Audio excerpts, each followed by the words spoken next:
Dünya Şehircilik Günü Türkiye'de 50 yıldır mühendislik formasyonu Türkiye hizmet etmekte, dünya hizmet etmekte. Ancak son 50 yıl içerisinde de ayrı bir uzmanlık alanı olarak Türk Mimar Mühendis Odaları Birliği'ne bağlı şehir plancıları olarak biz dünyadaki şehirleşmeye, sanayileşmeye, efendime söyleyeyim, bütün bunların beraberine getirmiş olduğu sorunlara çözüm bulma noktasında her yıl 7-8 Kasım Dünya Şehircilik Günü'nü biz kongre olarak, plancılar olarak kolokyum şeklinde düzenlemekteyiz.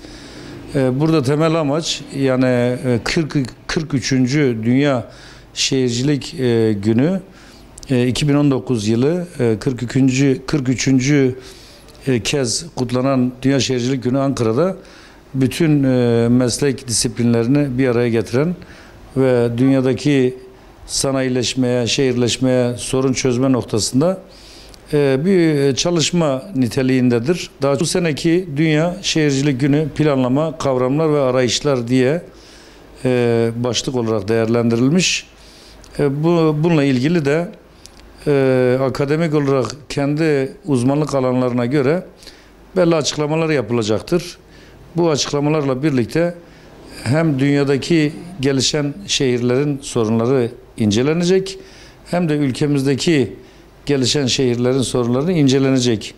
Buradaki kolokyumun temel amacı noktasal bir sorunu çözme yerine dünya ve bölge ölçeğinde yapılan sorunların çözümü hedeflenmektedir. Şehirleşme Türkiye'de 1950'lerden sonra makinelaşmayla birlikte ülkemiz coğrafyasında leke büyümesi şeklinde böyle şehircilik bilimi adı altında bir planlama kavramını beraberinde getirmiştir. Yani liberalizmin, kapitalizmin beraberindeki cazip imkanları şehirde insanların odaklanmasını, şehirdeki bu eğitimin, sanayileşmenin, ulaşımın, bütün sosyal imkanlarına yararlanmak için kırsal kesimden kente olan göçten dolayı şehirleşme olmuştur.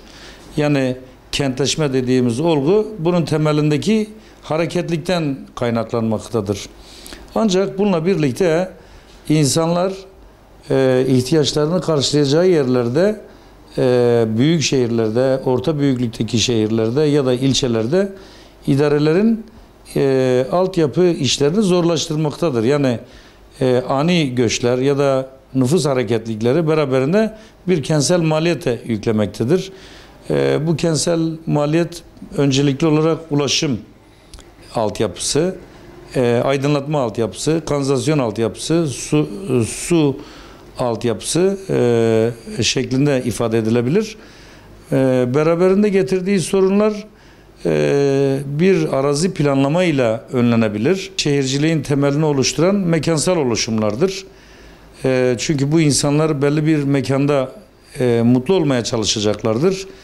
Bunların eğitim alanları, iş imkanları bunlar birlikte kompozisyon edilecektir.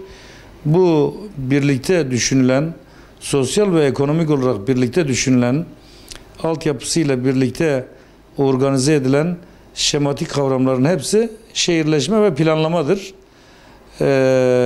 Bu planlamada eğer gerekli önlemler alınamazsa şehirde az önce de ifade ettiğim gibi şehirde ulaşım sorunları, eğitim sorunları, aydınlatma sorunları, kanalizasyon sorunları, arıtma sorunları, arazinin kirlilik sorunu, kent süliyeti sorunu bunları artırabiliriz. Bunlar zamanla insanların mutlu olacağı şehirler değil, mutsuz olacağı şehirler yaratmasına sebebiyettir. Bunların önceden önleminin alınması gerekmektedir.